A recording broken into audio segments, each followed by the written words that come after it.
Hello guys, your most welcome on Dnyaneshwar classes. नौवां सवाल देखिए, दिया हुआ है यदि किसी एपी के प्रथम 7 पदों का योग 49 और प्रथम 17 पदों का योग 289 है तो इसके प्रथम n पदों का योग ज्ञात कीजिए। 7 पदों का योग यानी कि S7 आपको निकालना है, तो S7 दिया हुआ 49 अकॉर्डिंग टू फर्स्ट कंडीशन। तो हम क्या करेंगे, S7 = 7/2 × 2a + 7 - 1 × d करके इसको सॉल्व करेंगे। तो यह आपका सारा प्रोसीजर फॉलो करते हुए यह आ गया है 14 = 2a + 6d, जहाँ 2 सब में से कॉमन लेकर के इसको सिंप्लीफाई किया गया है तो a + 3d = 7 आ गया और ये इक्वेशन नंबर आपका 1 बनता है। इसी तरह से सेकंड कंडीशन बिलोंग करता है कि 17 पदों का योग 289 है। सेम इसी प्रोसीजर को अडॉप्ट करते हुए हमने यह 17 = 17/2 करके 2a + 17 - 1 × d करके इसको सॉल्व कर दिया है। तो यह 17 आपका दिया 289 और ये 17 है, तो इसको डिवाइड करेंगे तो ये हो जाएगा 17 और ये 2 से मल्टीप्लाई हो गया तो यहाँ पे 34 हो गया और ये 2a + 16d, इसमें भी 2 कॉमन ले लेंगे तो ये इसको सिंप्लीफाई करने पर आ जाएगा a + 8d = 17। और इस तरह से गाइस इक्वेशन नंबर 2 बना। और इसको हम क्या करेंगे, subtract from equation number 2 to 1, subtract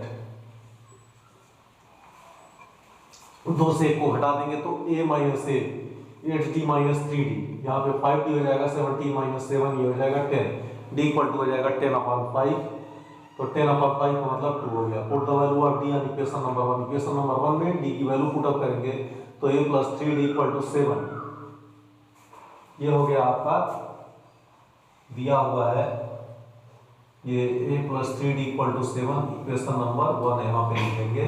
तो गाइस इस तरह से a + 3d की जगह पर 2 = 7, a + 6 = 7, a = 7 - 6 करने पर ये हो जाएगा आपका a = 1। अब हम इसका क्या करेंगे, n = n/2 × 2a + n - 1 × d करके सॉल्व करेंगे। तो n/2 2a की जगह पर 1 वैल्यू पुट अप करेंगे, n - 1 d की जगह पर 2 वैल्यू पुट अप करके इसको जो सॉल्व करेंगे तो n/2 2 × 1 2 हो जाएगा प्लस n - 1 × 2 ये हो जाएगा 2n - 2। भाई प्लस 2 - 2 कैंसिल होकर के 2n हो जाएगा, n/2 × 2n, 2 और 2 कैंसिल हो जाएगा, n × n हो जाएगा n square, Sn = n square हो जाएगा। 10वां सवाल आपका दिया हुआ है, दर्शाइए कि a1 a2 और 2an से ap बनती है यदि an नीचे दिए हुए अनुसार परिभाषित है।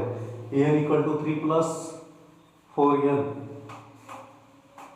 तो a1 अगर हम लोग निकालते हैं तो 3 + 4 × n यानी कि 3 + 4 × 1 जो हो जाएगा 7, a2 है तो 3 + 4 × 2 8, 4 2 8, 3 + 8 = 11, 3 + 4 × 3 3 + 12 ये 15 हो जाएगा। सो गाइस a2 - a1 अगर सॉल्व करते हैं तो 11 - 7 करके ये 4 हो जाएगा, d की वैल्यू a3 - a2 करेंगे तो 15 - 11 ये 4 हो जाएगा, d की वैल्यू 4 हो गई। सो गाइस अब हम देखेंगे a बराबर से ये रिप्रेजेंट्स कर रहा है जहां पर d बराबर आ रहा है। सब में 4 दूसरे पद से पहला पद घटाएंगे और तीसरे पद से दूसरा पद हम घटा रहे हैं तो हमको a बराबर सर्वांतर मिल रहा है, इसलिए क्या होगा an = 3 + 4n रिप्रेजेंट्स ap हम लिखेंगे। और यही 10वें में पूछ रहा है कि दर्शाइए कि an = 3 + 4n दिए हुए अनुसार परिभाषित है। और सो गाइस इस तरह से हम निकाल लेंगे 2 × 7 + 15 - 1 × 4, क्योंकि एक सवाल इसमें और भी कह रहा है कि 15 पदों का योग ज्ञात कीजिए, यानी पहले खंड का भी 15 पदों का योग ज्ञात करना है और दूसरे खंड में भी 15 पदों का योग ज्ञात करना है। तो यस 15 = 15/2 और 2 × 7 2a + n - 1 15 - 1 × 4 करके इसको 14 + 14 × 4 करेंगे तो 14 + 56 52/15/2 और ये 56 + 14 ये 70 हो जाएगा। और 15 × 35 ये मल्टीप्लाई किया गया है तो 15 5 या 75 तो 5 कैरी 7 और 15 3 या 45 और 7 ऐड करेंगे तो 52 हो जाएगा। इस तरह से ये यस 15 525 ये हमारी वैल्यू आ गई और यही आंसर हमसे पूछा जा रहा है। क्वेश्चन में यही पूछा जा रहा है 15 पदों का योग ज्ञात कीजिए। इसी तरह से 15 पदों का योग हमने यहाँ पे ज्ञात कर लिया है, लेकिन पहले इसको हम चेक करेंगे, वेरीफाई करने को बोल रहा है कि परिभाषित है या नहीं। तो n इक्वल टू n-5 दिया हुआ है, इसमें n की वैल्यू पुटअप करेंगे, 1 2 3 4 पुटअप करने पर हम देखते हैं कि इस तरह से हमारी सीरीज बन रही है। तो दूसरे पद से पहला पद हटाएंगे -1 माइनस +4 करेंगे, तो ब्रैकेट खुलेगा तो -1 -4 ये -5 हो जा रहा है। फिर ऐसे ही क्या करेंगे, तीसरे पद से दूसरा पद घटाएंगे तो -6 माइनस और माइनस प्लस हो जाएगा, -6 + 1 ये हो जाएगा -5। और इस तरह से चौथे पद से तीसरा पद हम जब घटाएंगे तो -1 माइनस और ये -6 यहाँ पे हमारा आ रहा है, तो इसको हम क्या करेंगे -11 + 6 कर देंगे, तो ये -5 वैल्यू पुटअप करने पर आ रहा है। यानी कि तीसरे पद में से जब ये दूसरा पद घटाया गया -11 और माइनस ये 6 है, तो इस तरह से -11 + 6 करके ये भी -5 आ रहा है। और इस तरह से हम देखते हैं कि -5 सब में एक बराबर सर्वांतर आ रहा है। तो इसके अनुसार दूसरे खंड में जो दिया हुआ है कंडीशन n इक्वल टू 9 - 5 है, ये भी परिभाषित है। ये बराबर सर्वांतर आने के कारण ये हमारा परिभाषित हो गया, और इसलिए हमने लिख दिया so n equal to 9 - 5 represents AP। अब आता है कि 15 पदों का योगफल इसमें ज्ञात करने को पूछ रहा है। जो दूसरा प्रश्न पूछा हुआ है तो 15/2 × 2a + 15 - 1 × d करके इसको सिंप्लीफाई करते हैं जाएंगे, और इस तरह से 15 × -31 आया है तो -465 ये इसका आंसर आएगा। अभी 11वें में कह रहा है कि यदि किसी AP के प्रथम n पदों का योग 4n - n स्क्वायर है, इसका प्रथम पद यस्मन क्या है, इसके दो पदों का योग क्या है, दूसरा पद क्या है, इस प्रकार तीसरे 10वें और 11वें पदों का योग ज्ञात कीजिए।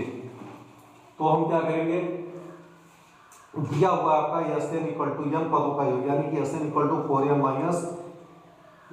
स्क्वायर।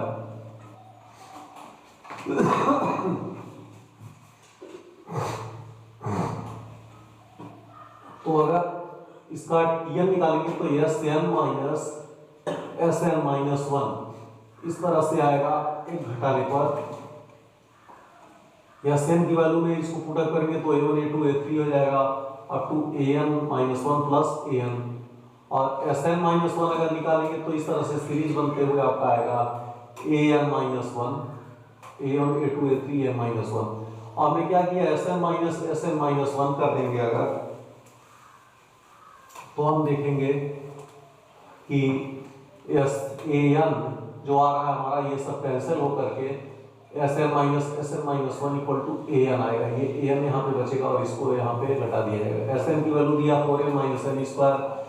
अब हम an अगर निकालते हैं तो Sn - 1 की जगह पर ये दिया Sn - 1 यहाँ से हम निकाल लिए हैं, तो 4n - n square, n square की जगह पर -1 है, Sn - 1 है, तो यहाँ पे n - 1 लिखेंगे और n की जगह पर n - 1 लिखेंगे। इसको पूरा सॉल्व करने पर 6n - 5 - n स्क्वायर आया है, जिसको हमने यहाँ पे पुटअप किया है 6n - 5 - n स्क्वायर।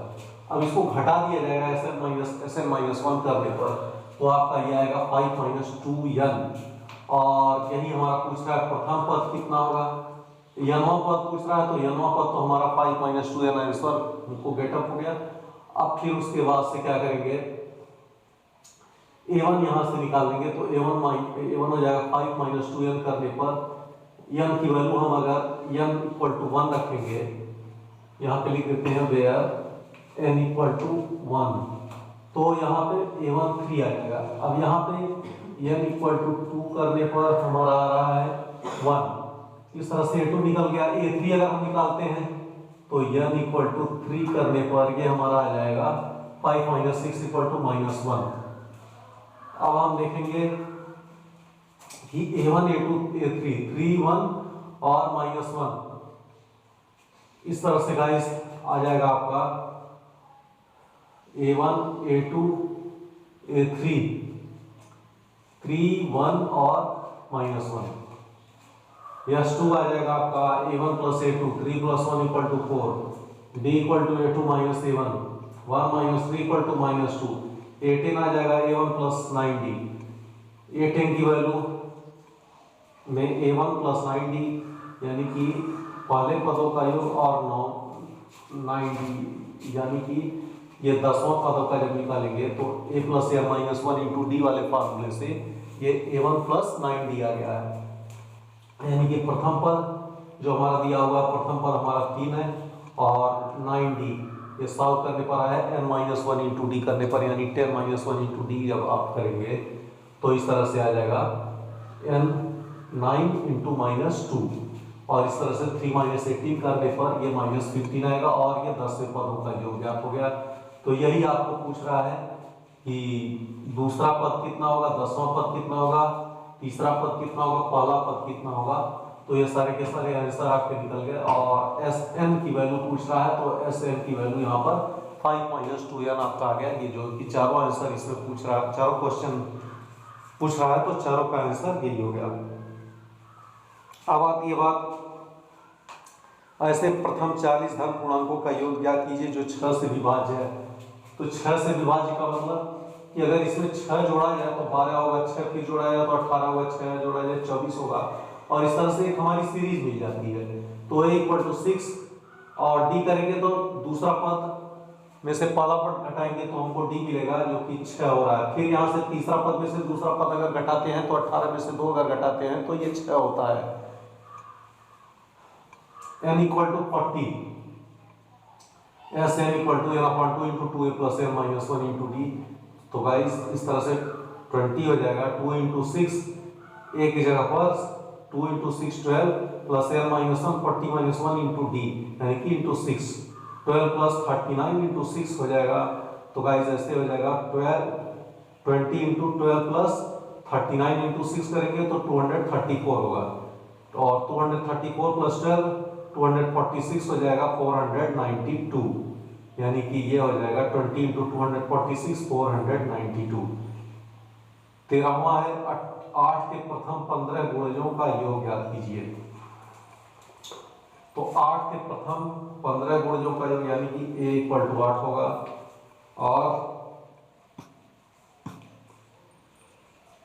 यानी कि d भी इसका 8 और l अंतिम पद का है 15 में अगर 8 का गुणा करेंगे तो ये आपका हो रहा है 15 8 120, यानी कि इसका अंतिम पद जो होगा वो l इक्वल टू 120 आएगा, जिसे हमने यहाँ पे लिखा हुआ है। और 15 इसके पद होंगे तो अब क्या करेंगे, हम इसको निकालेंगे। s 15 पदों का योग ये हो जाएगा, s 15 से यहाँ पे निकलेगा तो हो जाएगा 9 15 अपॉन 2 इंटू 8 प्लस 122, यानी कि a प्लस l के जगह पर पुट वैल्यू करेंगे तो 15 इंटू 64 हो जाएगा, ये हो जाएगा 2 और ये हो जाएगा 64। तो इस तरह से आपका ये 960 आएगा। अब हम यहाँ पे क्या करेंगे, n upon 2 into 2a plus m minus 1 into D करके 15 अपॉन 2 इंटू 8 प्लस 15 माइनस 1, ये हो जाएगा 14 इंटू 8 16 प्लस 112, और इस तरह से हो जाएगा 128। 15 अपॉन 2 इंटू 128 करेंगे तो 15 इंटू 64, और इस तरह से हो जाएगा 960 आंसर हो जाएगा। तो गाइस ऐसे जो है 9 से लेकर 13 तक आप लोगों के बीच में हमने सॉल्व किया। अब फिर 14 से लेकर के 20 तक कल सॉल्व करना बताते हैं। 7 सवाल इसमें और रह गए, इसको मैं कल सॉल्व करा दूंगा। कल अगर नहीं सॉल्व हो पाए तो 1 से 2 दिन में तो इसको सॉल्व ही कर दूंगा। थैंक यू गाइस, फिर मिलते हैं नेक्स्ट वीडियो।